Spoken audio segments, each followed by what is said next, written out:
Okay, I think let's start for the last lecture before the winter break. Today we are looking at causality and LLMs. So what we can do with natural language, which opportunities or also problems come with using large language models for inferring causality, for discovering causal graphs. Maybe a brief apology. So the solutions to the first exercise, I just found a small error and I will release them later today, together with like the next exercise. So yeah, probably at the start of next week then.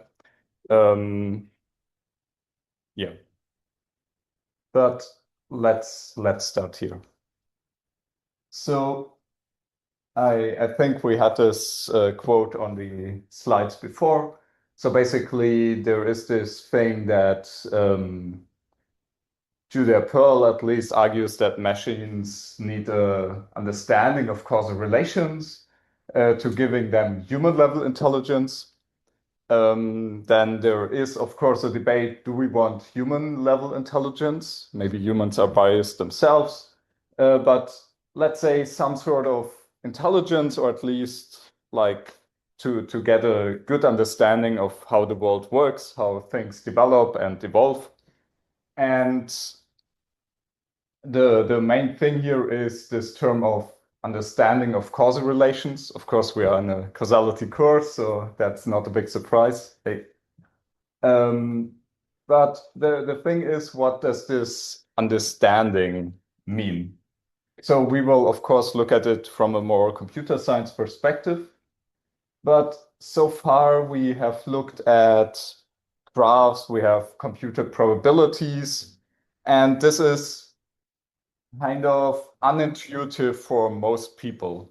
So in our everyday life, we look at pictures, we see the world, we hear things, and we talk to other people via natural language.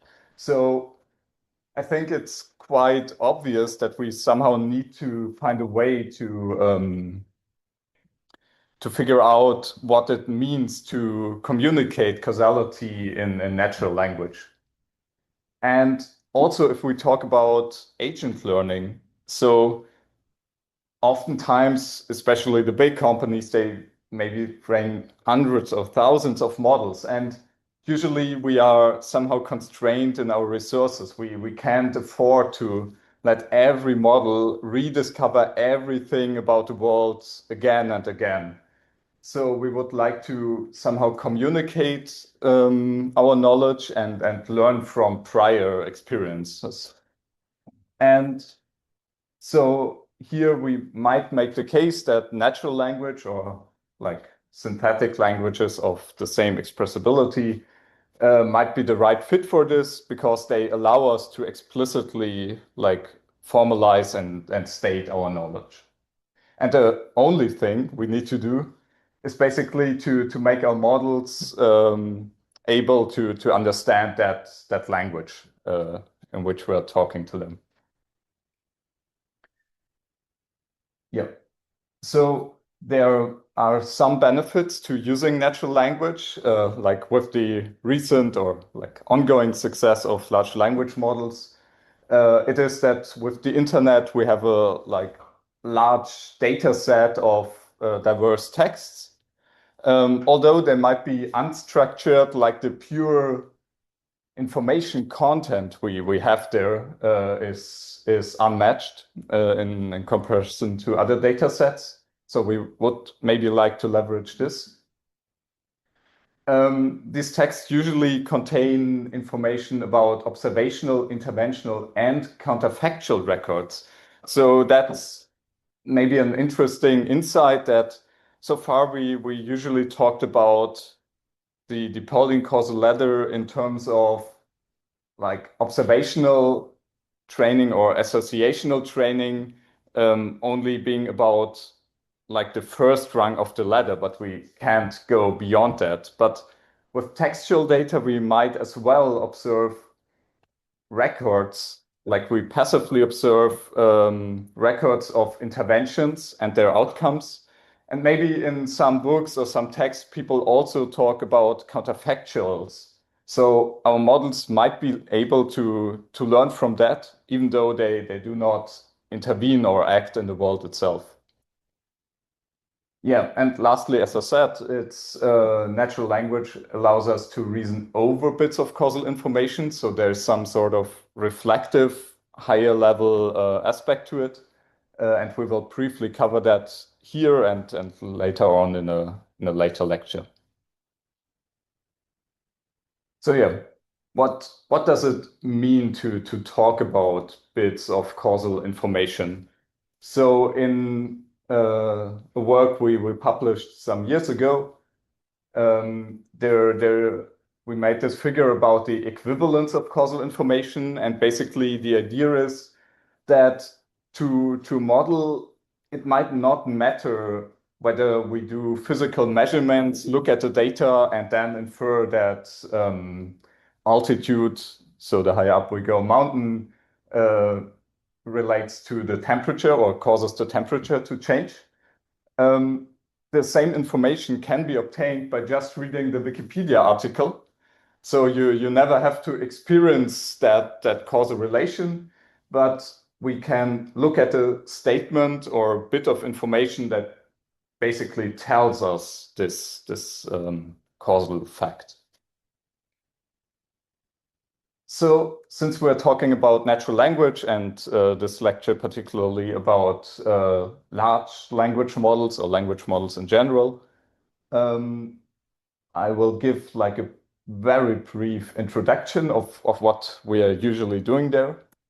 So of course the field has developed a bit further, but this is still like the most common approach, at least for open language models.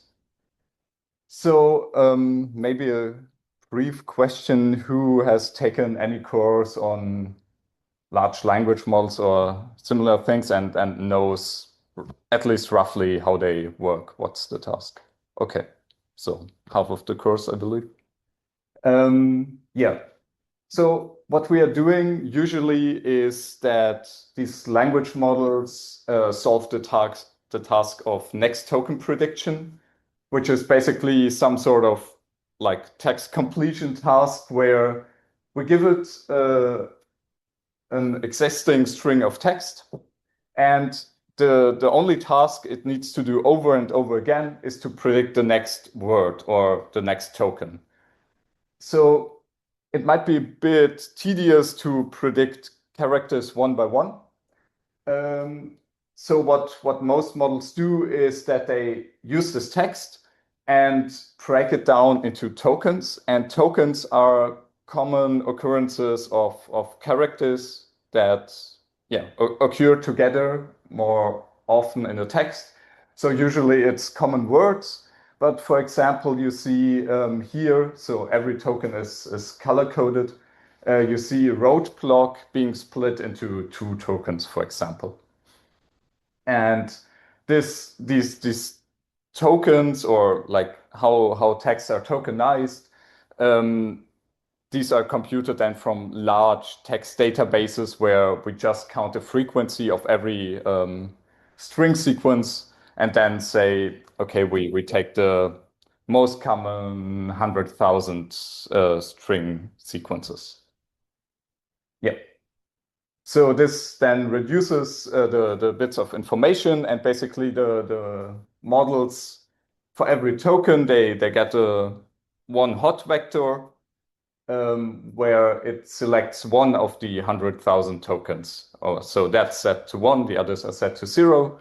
And then we use transformers to feed in like all the tokens after each other or in parallel, basically, and also denote like the position of each token in the text. So that's the conditioning part. And yeah, so basically they are somehow translated to an ID, and this ID is then translated into this one hot vector I talked about. So the thing is then, what do we do with that? So the model gets all the tokens, and as an output, it predicts the probability of the next token. So there can be some arguments about whether they like really predict normalized or calibrated probabilities, but at least we get some distribution. So the model again outputs like a vector of 100,000 values, and we put a softmax over it to normalize it, and then we basically have some distribution that, given all the prior text, predicts the next word or the next token. And from that probability distribution, we can just take the most likely one, so do an argmax over this whole vector.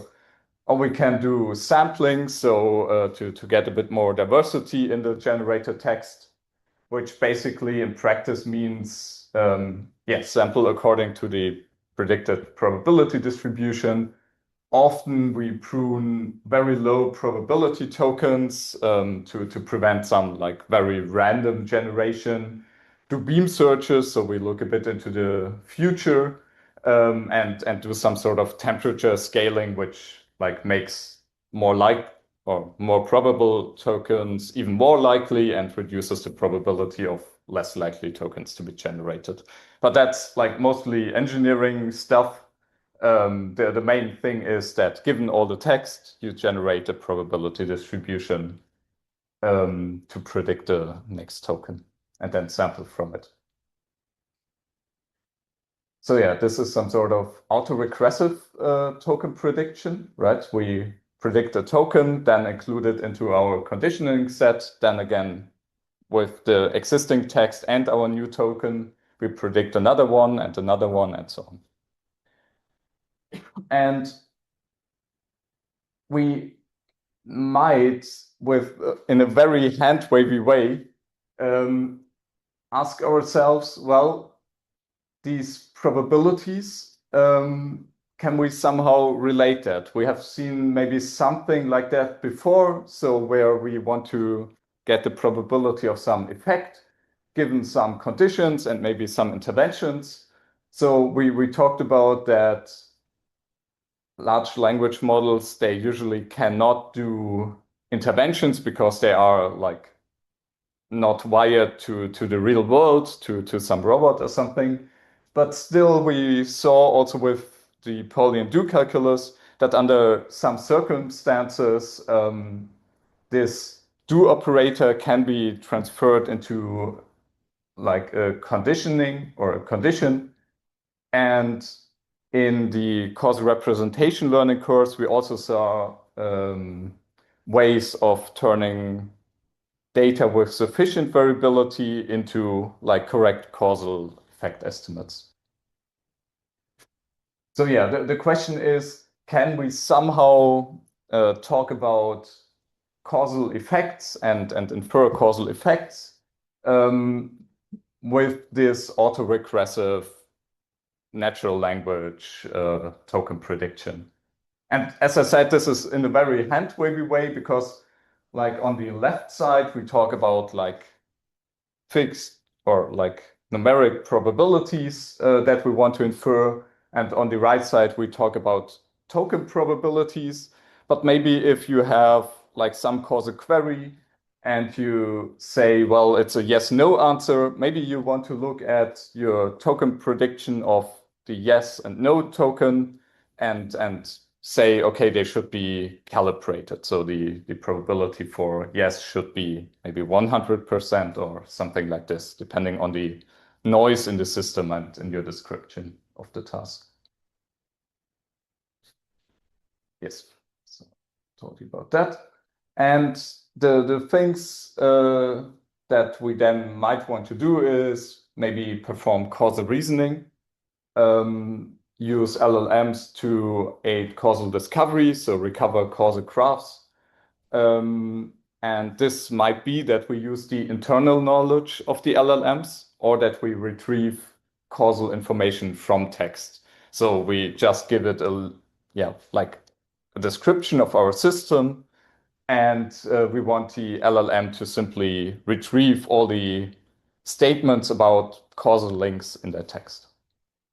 And in this lecture, we will look at all of these three things and consider like how to do it and maybe what are the challenges as of today, at least. So yeah, the most simple thing is with LLMs, we give it some text which just directly asks, does X cause Y? And we hope to get a real like an answer, yes or no.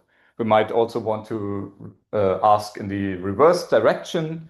And for those of you, and I hope all of you that are using large language models or some ChatGPT, whatever, you might know that it's like the answer of the models can depend very much on how you ask the question, how you phrase it, like what kind of context information you give.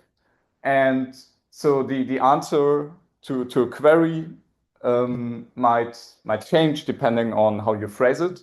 And that's somehow a problem because in terms of our do calculus, of our structural causal models, we would expect that, like, given the same underlying information, we always get the same answer. But yeah, let's see how that works out. And particularly, we might encounter problems of confounding. So the question is, have these models truly learned what causality means? Can they like disentangle all of the confounding that's going on? And we will look at some of these things. So basically, the thing that we oh yeah, sorry. Has there been like you use a LLM directly, maybe it has this problem. So there is like something called RDF. So it's a graph description language, and fine-tuning it on making those kind of syntax. Does this help with the issues? Oh, it most probably helps. I'm not particularly familiar with RTF, but of course you can always fine-tune your models to do better on these particular tasks. So what we will look in this lecture is basically standard LLMs, how they perform in practice if we don't fine-tune, also some results on when we fine-tune. And of course, you can always like apply certain constraints also in terms of the generation.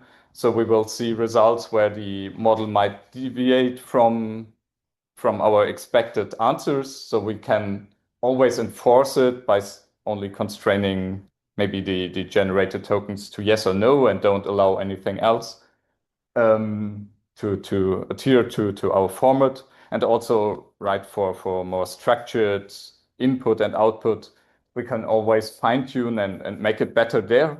But the overall question is, do those things like under like normal circumstances really understand what they are doing, right? So it might be okay that the model says smoking causes cancer because it's like stated 1,000 times or 1,000,000 times in the text sources they read. But the question is, do the models know the implications of that? So yeah, I will continue, or is that yeah? Okay.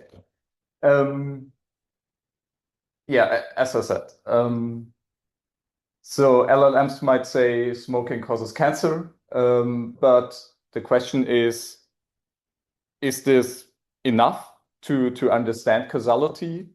Can and do we need to do better?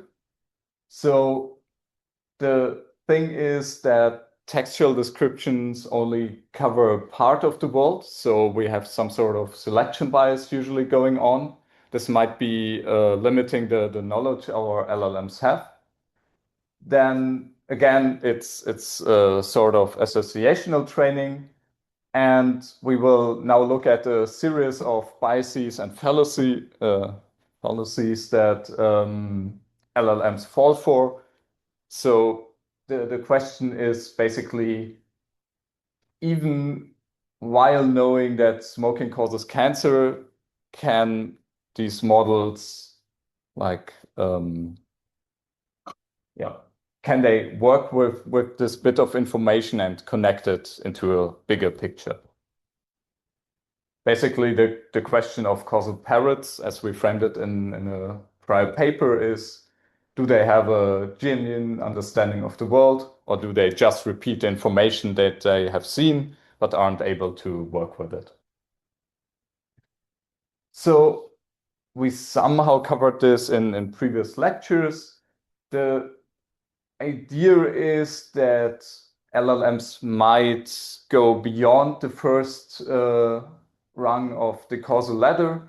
So on the left, you see correlational learning of real-world observations. So this is basically just recording data, height and altitude, and training a model of it. And what we already saw is that we can only recover these kind of models up to Markov equivalence, and so can also only our machine learning models, our LLMs. But with language, we get this like kind of intermediate step where some system, usually other humans or whatever, discovered the causal effect and wrote it down. So we are not only learning on like correlational learning on the observation, but we basically already learn on this like refined extracted knowledge that altitude causes temperature, which is the setting I talked about before. And this basically at least allows us to talk probably about L2 information and possibly about counterfactual L3 information. So basically, language gives us this intermediate step that might allow us to raise the rung of the causal ladder there. And yeah, this is just a small paper where they put a task with a odd one out sample. So they show like different images, I believe, and hold out one dimension. So they show an object with color, shape, and texture. So this is more about also vision language models, but nonetheless. And they train it correlationally, but with every data set or with this data set that they are using, they also provide experimental data and also provide explanations of why a particular result is expected. And then what you can see is that with these explanations and reasoning, if the model has never seen explanations for color, shape, or texture in particular experiment, it can still like solve this task because it like understands from, for example, if we hold out the color, it learned this causal reasoning mechanism for the shape and texture and somehow has an understanding of what color is. And therefore it can transfer this reasoning from shape and texture also to the color dimension, and equally for shape and texture if we hold them out. And then later in the evaluation, ask the model about like which of those, I don't know how many pictures they used, is the one that sticks out, that is different from the other models, from the other images. So yeah, this is a very simple, but I think quite like interesting insight that this actually works also on like smaller models, and here even that it extends to image data.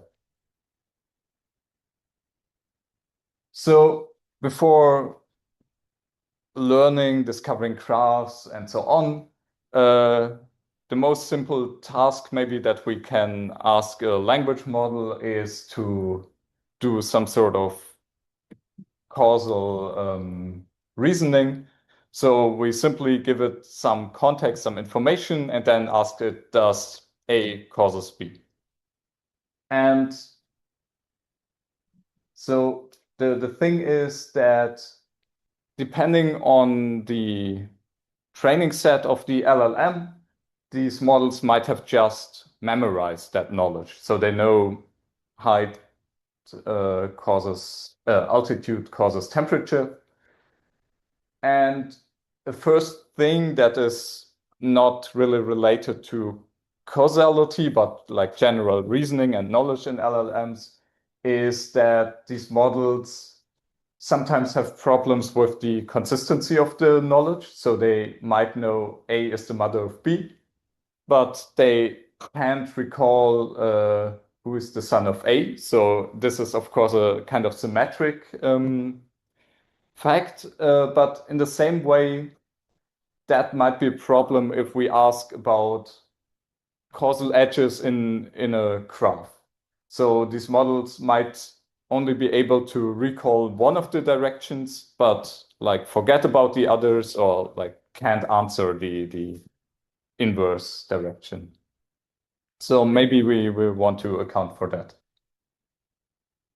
Then another thing that we simply tested, and nowadays models are like better at this, but still, you can set up a very simple task where we basically ask if X causes Y and Y causes Z, does X cause Z? So like really just chaining bits of causal links together and then asking, okay, is some variable in this chain related to another variable? So as you see with GPT-3, Luminous, and OPT, the models are quite old, but the results still hold, even though you might need to apply more complex causal chains nowadays, but still. So we see that at this time, like 2 years or almost 3 years ago, these models couldn't consistently answer this kind of question. So the N here is the number of variables. So, oh no, the number of causal chains. So the number of links we have in our first sentence in the question, and we go up to 10 variables. And then we ask always about the first variable, does it cause the last variable? You can also ask about subchains, so you provide more context than the model will need, and you see that it sometimes like really confuse some of the models, even though the task should be easier. And then also what you can do is to randomize the variable names. So here you see, okay, it's X, Y, Z, but that's like in an alphabetical order. So the models might cheat by simply looking at the like ordering of the letters. And also what you can do is not provide the information in the correct causal order. So first X causes Y and then Y causes Z, but maybe swap those two bits around. And also here we see or saw that like out of 7 of renaming variables of like swapping the order of this causal information, like the model performance really like got lower and deteriorated. So yeah, that's something to keep in mind. This is particularly not really about causal reasoning itself, but it's a necessary substep to recombine causal knowledge if we have it and consistently reason about it. So then you might have heard about chain of thought, which somehow or quite a lot improved the reasoning performance. So even with GPT-3, then we got basically 100%, which at this time also was the time where instruction-tuned models came up, basically where the companies were not only training on like general data sets they found on the internet, but also where they started to apply particular fine-tuning for reasoning and logic. So yeah, chain of thought basically says, okay, instead of like one shot determining an answer, yes or no, as above, the model first generates some reasoning trace. There's still a debate whether like the models really need that, at least if they need to spell that reasoning trace out. But whatever you think of that, the answer improves if you give it more time to make sense of the problem and maybe follow along and recombine these individual bits in some sort of sub-steps. Okay, so I already hinted at this a bit, and this still holds true in today's models, that large language models very often rely on the temporal ordering of events or of like mentions of factors in the text. So this is called a post hoc fallacy. So there is this Latin phrase which basically means after this, therefore because of this. So if you read textbooks or like general text, usually there is a bias that the cause is mentioned prior to the effect. And LLMs pick up on this bias. So they basically learn, well, if A is mentioned before B in a text or in a sentence, then it's more likely that A causes B. And there needs to be some like really special training or fine-tuning to make the models believe otherwise.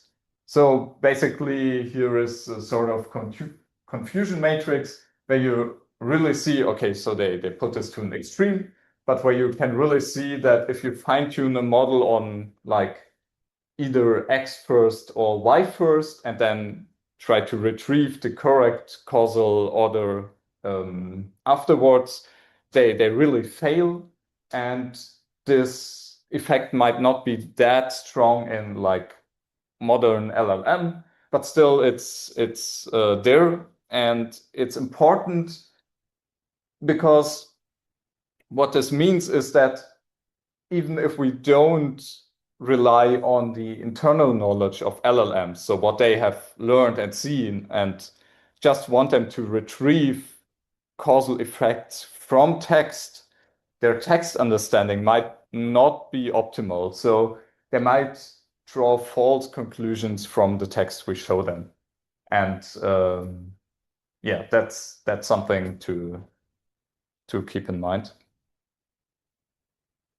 And finally, maybe a more like general thought. All of those texts that we train these models on are somehow human generated, right? We like afterwards, companies apply some sort of post training and whatever. They set up synthetic data sets, but like the very first step is simply training on human data, on data from the internet. And what this means is that models pick up all the biases we have, or at least to some extent. And we showed this in an earlier work where if you consider the causal graphs here on the top right, so we have a causal chain A, C, B. We have a common cause setting where C causes A and B, and then control where C simply causes B. But if you consider the chain and the common cause setting, then knowing C in both cases makes B independent of A, right? So C basically blocks the effects of A on B. Now, if you ask humans or similarly ask large language models in a perfect inference setting, they would say, well, knowing information about A should not change our belief of how strongly C influences B. So basically, the effect that we see in this graph should be zero. But what we see is that humans and language models alike have some sort of bias when it comes to these settings. So they rate the causal effect or the strength of the causal effect, or at least a belief in it, of C causing B more strongly if we are in the chain setting. So basically, if this factor C is supported by A, humans and also language models put more trust in it than in this common cause setting where the direction of the A to C edge is reversed. So that's maybe interesting to find. So here we really did not do chain of thought prompting, but like directly asked the human participants and the language models to rate the strength or their belief in this CB connection on a scale of 0 to 100. But still, if you aren't asking language models in a very formal way, you need to keep in mind that these effects might occur, that these supporting arguments or supporting variables might play a role in scenarios where they shouldn't. And finally, there is a quite comprehensive benchmark called C-Ladder, which basically tests the ability of LLMs in a kind of a very formal way. So this is basically a data set of 10,000 samples where we have a causal query or question, an answer to that question, yes or no, and some sort of explanation. So why this question should be answered yes or no. And it contains queries about all three rungs. So in the first rung, it's usually about marginal or conditional probabilities, then about interventional questions, so average treatment effects. And then in the third rung, also counterfactual questions. So every of those rungs constitutes roughly a third of the data set. And basically, what they do is that they take causal graphs found in the literature and formally ask what is the probability of, I don't know, y given do x, and then formulate out these queries for which we know the exact and precise answer into like text with like real world entities or concepts, and to also measure the impact of all these prior effects that we discussed. What they also do is to create anti-commonsensical stories. So effects or effect names of these variables are renamed to either like unusual attributes. So I don't know, candle or like turning a switch changes the ear shape or something that is like not true in the real world, but then is provided via the context given in those queries. So all these texts contain which causal effect should be expected, or they just invent variable names so that these language models really only need to rely on their like reasoning capabilities and can no longer like use internalized or memorized knowledge. And if we then test over all of those, we might see some effects in the performance of those models when we go away from real world settings, or if we assume in our text effects via changing variable names that should not occur in the real world. And so here is this big table of a lot of numbers, but it's quite easy to break down. Basically, in this first column, we see overall accuracy, and what we can actually see, still here, the models are a bit older, but these questions are all yes or no questions. So even by coin flipping, we should get accuracy closely random to 50%. And what we see is that most of these models barely reach that 50%, and only like the newer models are above that. And yeah, they are above that, but not like by that much, by 10%. And we also see then, if we look into like the answer accuracy of individual runs, that this first associational run, that is usually answered quite well, at least by the better models.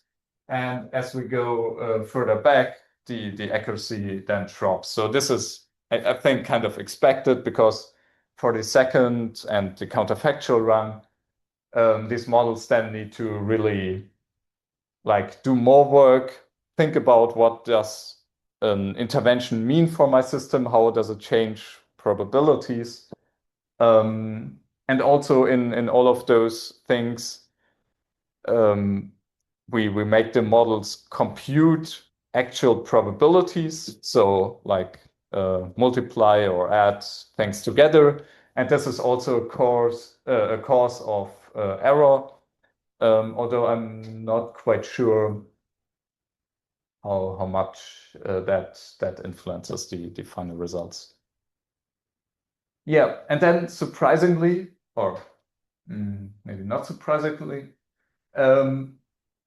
using nonsensical or anti-common settings doesn't seem to have that much of an influence, which is somehow, yeah, I mean, if we are close to 50%, that isn't surprising. Like if we were wrong before, we are like wrong afterwards. But we see in the lower two rows that, yeah, performance sometimes even increases. I'm not sure about the standard variance here, but I think that's like within like the noise variance. But still, it might also be an effect that we sometimes see in humans, that if we can no longer rely on our knowledge that we have about the world, maybe it makes us more objective in reasoning. So we don't do any shortcuts, and we like truthfully like take the whole path of computation and therefore make less errors. But that's like not shown in the paper. It's just a hypothesis. And again, what we see is the authors there propose a causal chain of thought, which basically is, and we won't go into too much detail there, a 6-step procedure, which you can like make the model do one after each other. And basically it's about first identifying all the relevant variables from text, then thinking about all the links between those variables, computing probabilities, applying the intervention and thinking about what this means for the probabilities, and basically putting everything back together in the end and answering the question. So it's really like guiding the model through these steps of causal inference that we have seen before, because if you ask a language model like a standard question, usually they don't resort to this very formal setting, at least if they don't have been trained on this. And yeah, with chain of thought or with this like very particular prompting technique, you can make them like do this procedure step by step. So this is why they improve here by a bit or quite a lot, but still it's far from optimal, right? Like 70% overall accuracy is maybe not the best. Yeah. So in this first part, we have seen that LLMs might struggle with causal reasoning. So with the consistency of their knowledge, with this post hoc fallacy, also they adopt human biases and have problems in answering causal queries, like in general. So what can we do?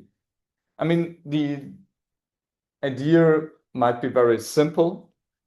So we have all the tools, we have these formalisms, we have like 9 lectures of how to do causal inference in a rather formal way on graphs. And why don't we use those tools and those programs, those algorithms?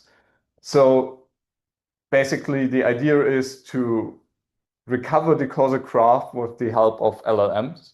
Again, there we might need to be careful that we extract all the causal edges truthfully from our text or from knowledge. But once we have this causal graph, we might simply use a tool call to hand the whole problem over to some sort of like algorithm, get the results back from that algorithm, and then just phrase it in a textual way. So that might be a good idea. And this is then where we will talk about the discovery or recovery of causal graphs in the next section.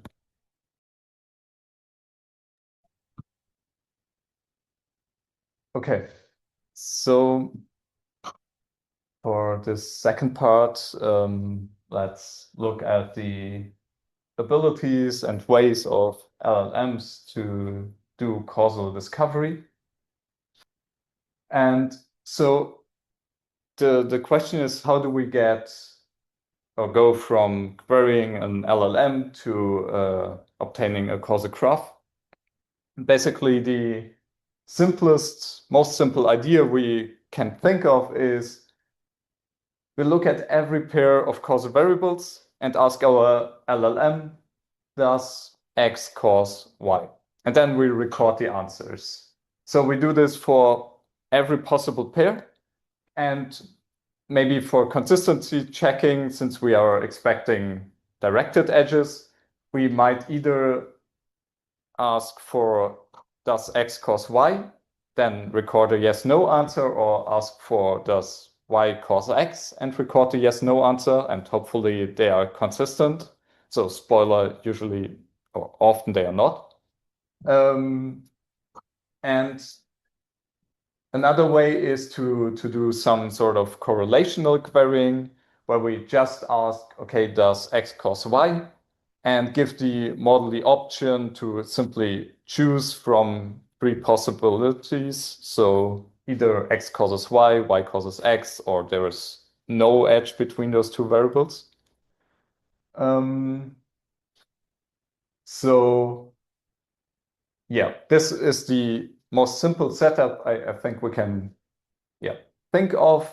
And for every of those pairs, we then simply note our answer in an adjacency matrix, which basically gives us the causal graph. So here we are more concerned with like recovering the structure of the graph, not the structural equations themselves. We might ask also the models about the structural equations, but usually if you have textual information, there it's mostly stated which causes, like which variable or which concept causes another one, rather than like talking about structural equations or something. Like that's not what people do usually.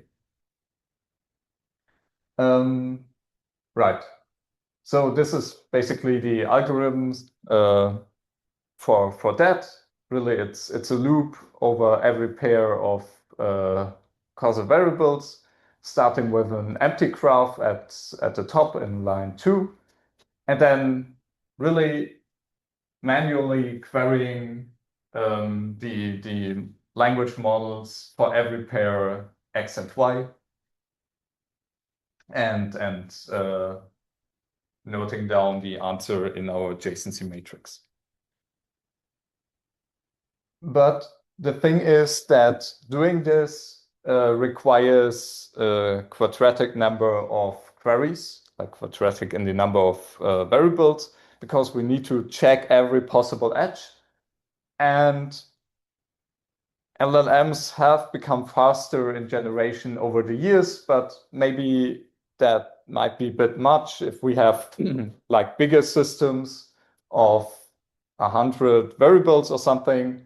So we would maybe like to be a bit more efficient and make better use of the answers of LLMs, apart of just answering yes and no. Yeah, after all, we are in a natural language setting, so we can also ask for more complex answers. And here we might ask for the direct effects or parents of each variable. And that is what people proposed. So they perform a first search. Basically, we start out with asking language models for all root causes, so variables that are not caused by any other variable in a set. So we provide it with a description of our scenario with a list of all variables. And then in this first step, ask it, okay, what are the variables without any other causes? And we start from there. We put all of those in a queue. And then we get of this queue one variable after each other.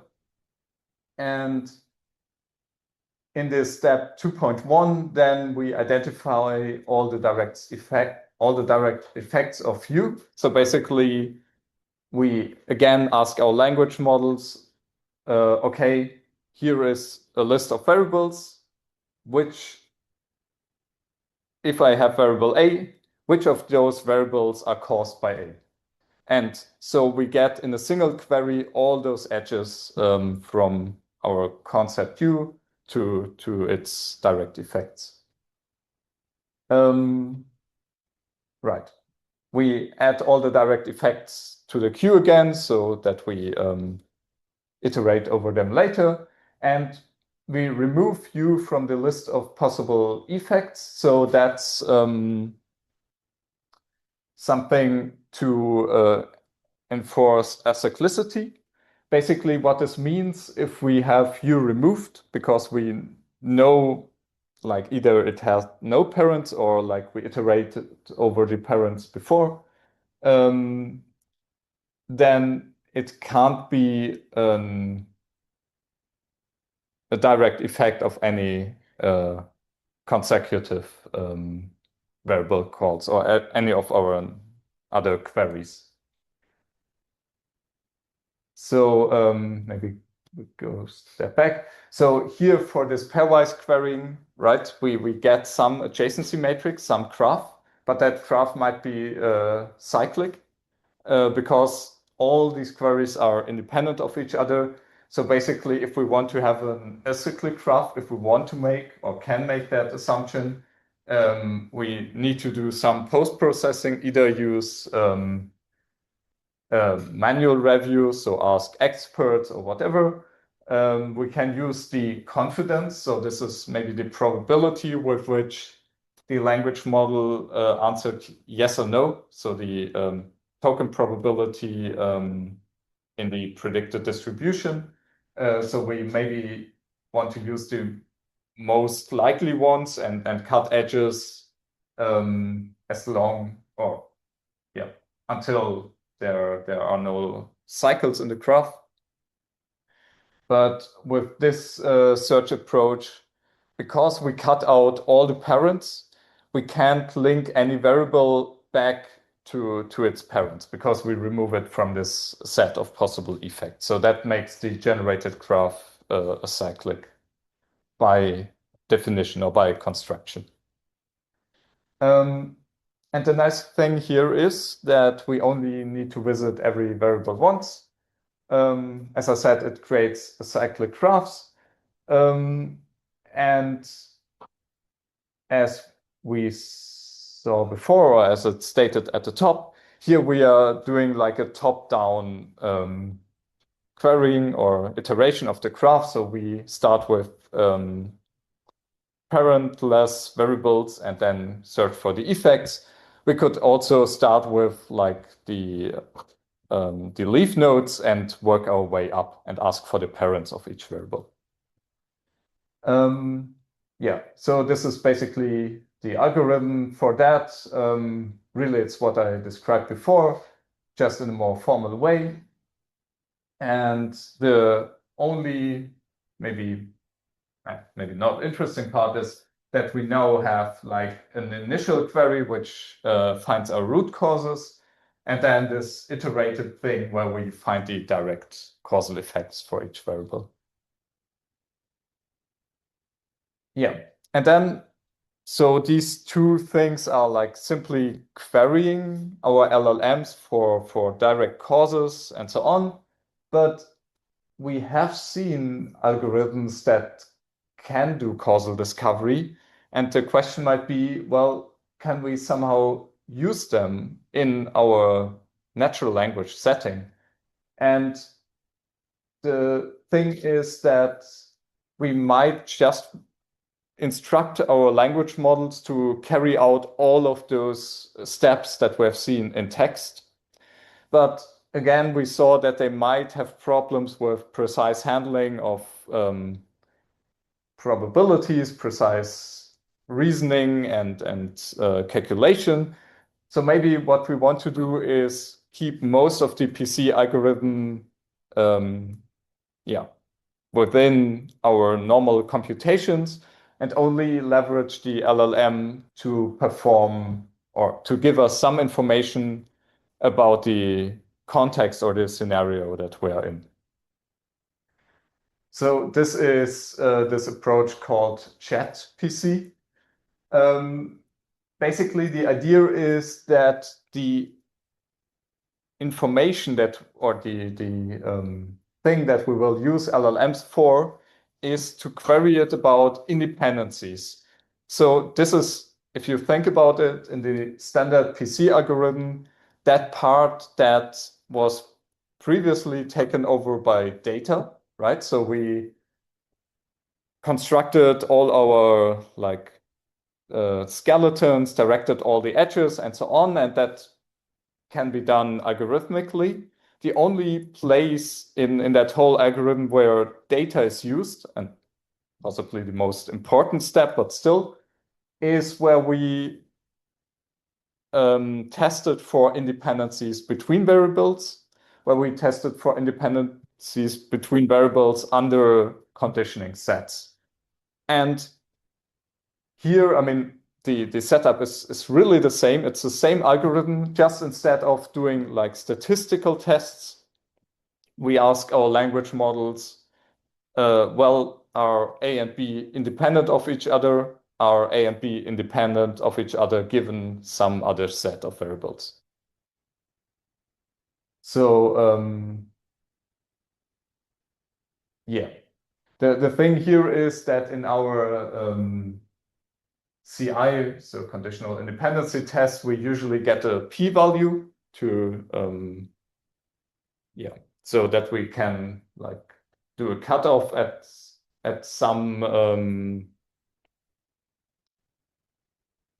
probabilities. And basically what the authors here propose is that instead of querying the language model once, we can query it multiple times. And with like more recent works, maybe we want the LLM to simulate different experts that have maybe different degrees of knowledge in a field, or simply like look at the predicted probability distribution of the next token.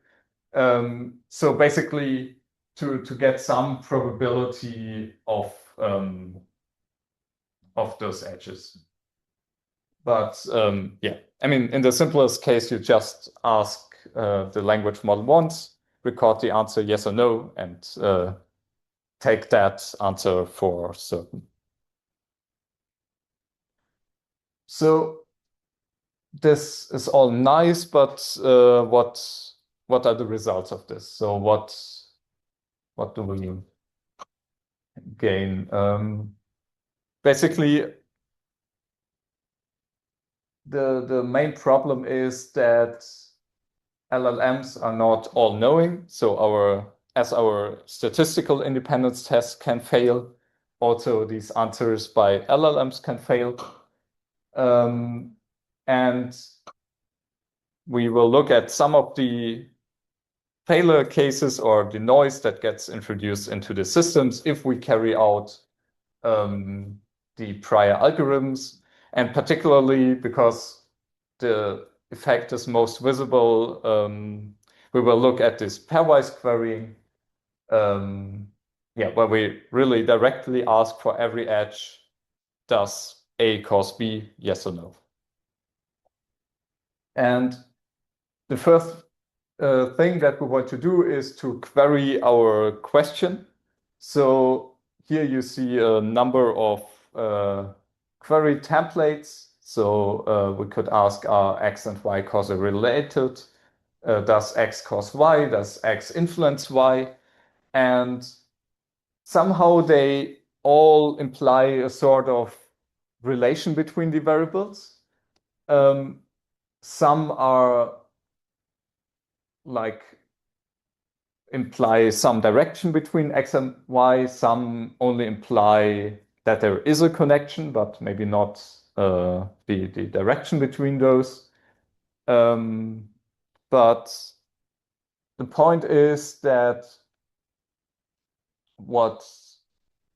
whatever we do, and here it's just for the like most obvious case, if we alter our query, these models like predict vastly different graphs. So when we ask, does X cause Y in a setting where we have maybe something where we ask about the age of a patient, its nutrition, its health status that follows from it, and maybe a mobility that follows from the health status. Then in one case, the model says only nutrition influences health, and maybe it doesn't predict, for example, that the age also is a factor that might influence health. And in another case, the model almost everywhere sees a causal connection. So there unfortunately isn't like a universal recipe for doing this, but yeah, for every case, for every application of those algorithms, what you need to do is look how are your prompts performing and choose the one that you at least seem or deem to be the best. And maybe you have, if you're lucky, a evaluation, a holdout set where you can like test your prompts and then apply to the real problem. But this is a very extreme case. Modern or more modern LLMs might be a bit more robust, but still prompting matters. Similarly, we can think about what does it mean if we change the names of our variables. So maybe we don't want to use the like raw variable names of our data set. So instead of nutrition, we might want to say, well, it's a diet or it's eating habits. And like for changing every of those variables in a graph, these plots show how the how often the edges are predicted or not. So if we sample from our model, if we first ask, does, I don't know, age cause mobility? And then we instead ask, does age cause fitness or agility? We see that like the prediction rates change. So sometimes they stay the same. Usually that's when there is no edge predicted. But sometimes we get more, like the edge predicted more often or less often. Here again, as you see, mobility, agility, and fitness, they are not really the same thing, right? So it's very important to not only think about like using equivalent synonyms, but also in those very like formal scientific data sets, you often have variable names which are clear to maybe the user from the context. But if we ask that in like a single prompt, think about how you name your variables because it will influence the results you get. And finally, something that is quite maybe unique to natural language or to language models, that those models sometimes deviate from our prompting template. So we might ask, and here it was really set up like this, just ask, does the alarm cause John to call? And if we don't provide any further context, GPT-4 will answer, well, the text does not provide information on whether burglaries, for example, cause calls to from John. And basically, this means LLMs have the ability also to tell us when there is not enough information, right? So who is John, who is Mary, and what do they do in this scenario? So here we can get this kind of meta answers where the model really says, well, I don't know, or I don't have enough information. And this might actually be better than just having some sort of random data, some sort of independence tests. Sure, there we get a p-value, but usually if our tests are not successful, we just say, well, the edge is not there. Here we get this meta answer, which tells, well, there is not enough information. There might be an edge, but I'm unsure. I don't have enough context. So in these cases, you might, in practice, design an algorithm which like collects more information or maybe asks back to a human or an expert on what to do in these scenarios. So that's quite nice, and I think would need a bit more modeling if you would do it in like a formal setting without language models, without natural language.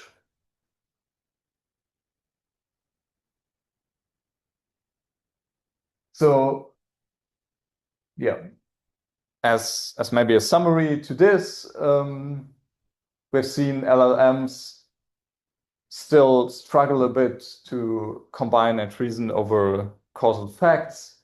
Causal discovery usually is noisy, and we need to take care when we use them to predict causal relations or retrieve causal facts from text.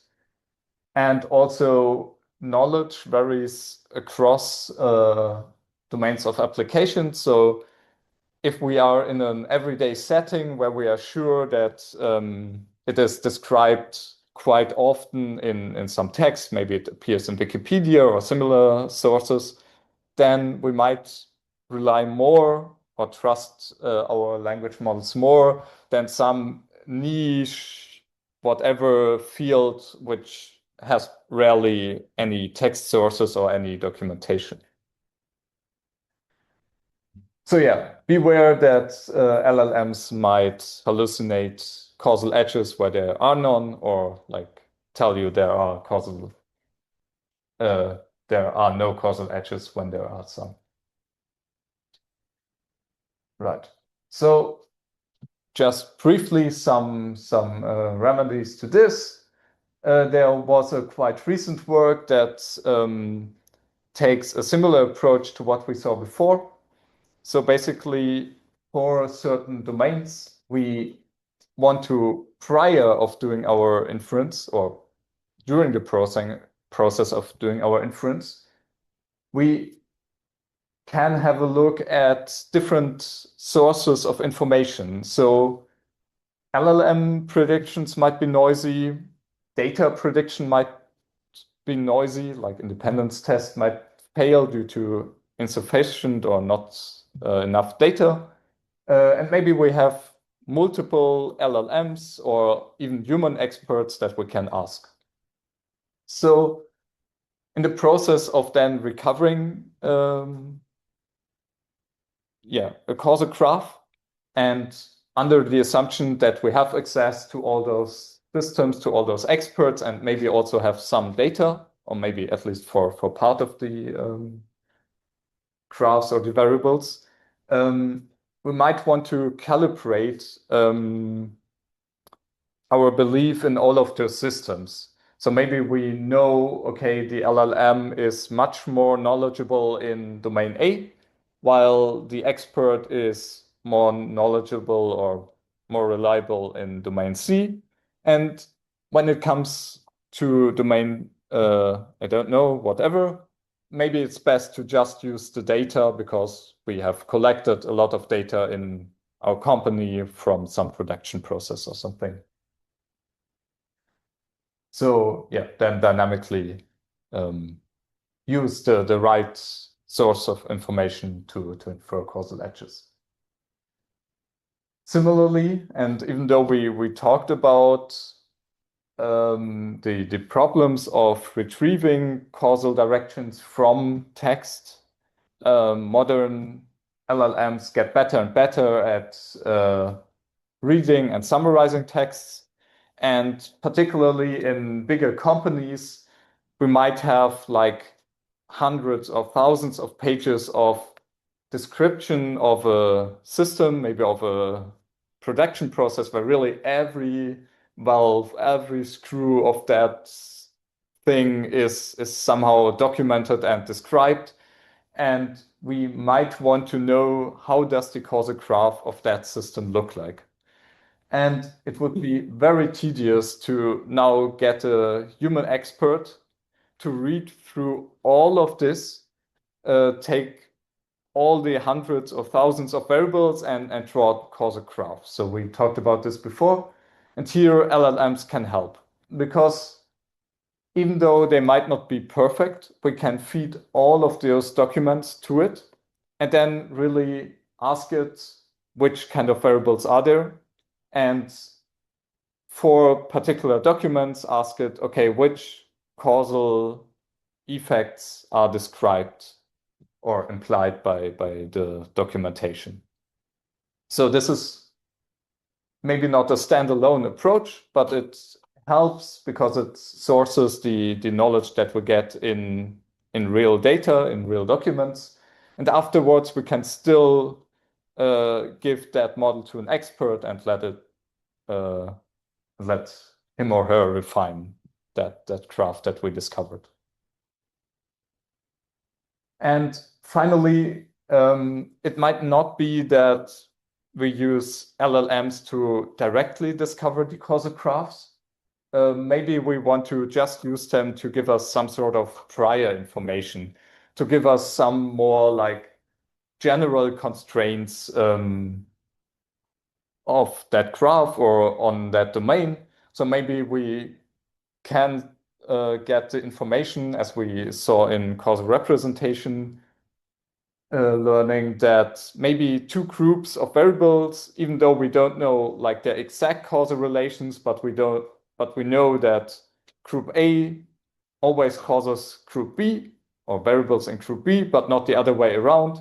So if we have that information, we can at least use it to improve our following discovery then from data. So yeah, this is just some example of what we can do, of course, we can use the standard constraint of edges existing or being forbidden. So this is about direct edges in the graph. But more interesting might be these other constraints or gestural constraints, which basically then really tells us, okay, in our graph or in our causal order, X must come before Y, or there needs to be some path between X and Y, because maybe our text that we give the LLM tell us, well, if I change X, there is an effect on Y. But maybe there are like a lot of intermediate factors, but still in the final graph that we get, we want to ensure that this is the case and like none of these edges along the way is maybe flipped.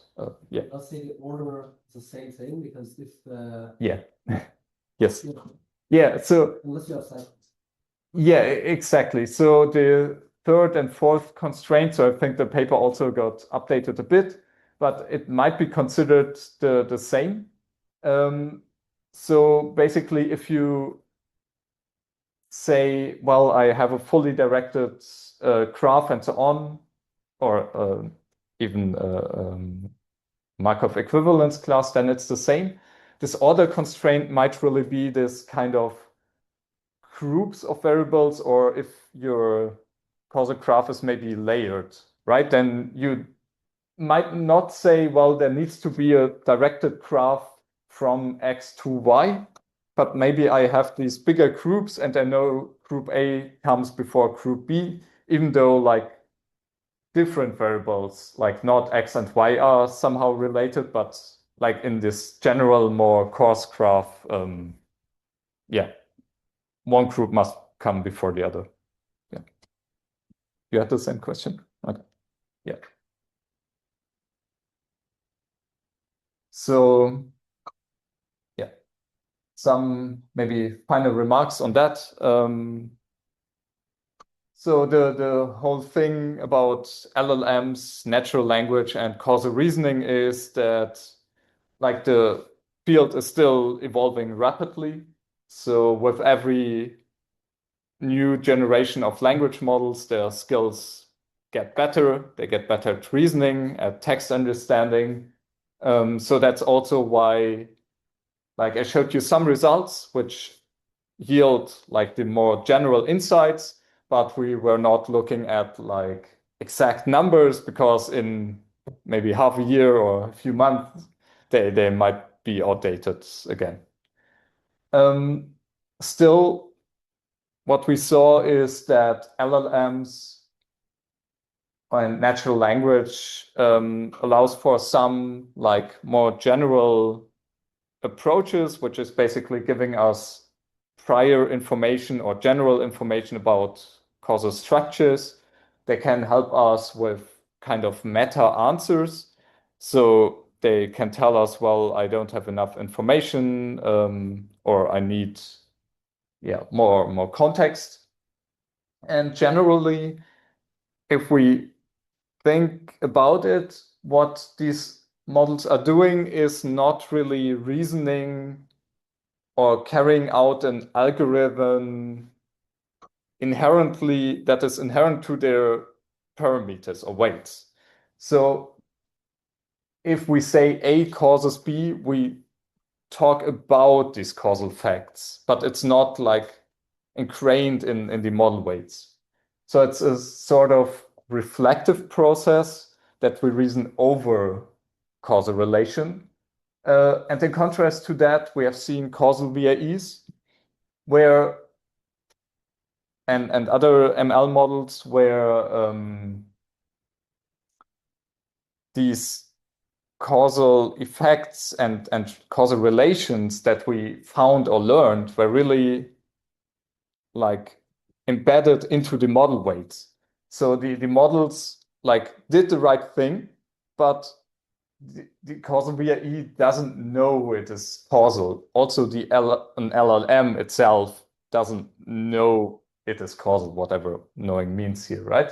And even SEMs, I mean, they are descriptions of causal graphs and so on, but like they do not actively reason about how we infer, causal facts or how we compute causal queries, right? It's an like external algorithm that we apply to them. And is the same for VAEs and LLMs. We evaluate those models according to some sort of like algorithm or procedure. So we might want to talk in a future lecture then a bit more about what does it really mean to reason over causal facts. And this then goes into meta-causality and meta-causal models. And the thing is, so far we looked mainly about facts about causality of a system. And usually we considered all of those causal relations to be fixed or constant within our context. But now in those reflective meta perspective, we might want to consider, well, what are actually the conditions for those causal graphs to emerge? Like when is a causal effect active or not? And this might not be answerable from within the SEM itself, but it requires some sort of external context, some underlying process from which we then derive which causal effects are actually observed and basically recovered in our SEMs.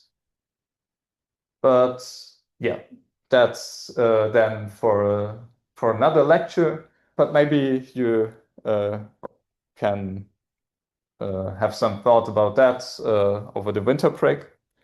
For now, that's it. Thank you, and not see you next week, but see you in the next year. Thank you.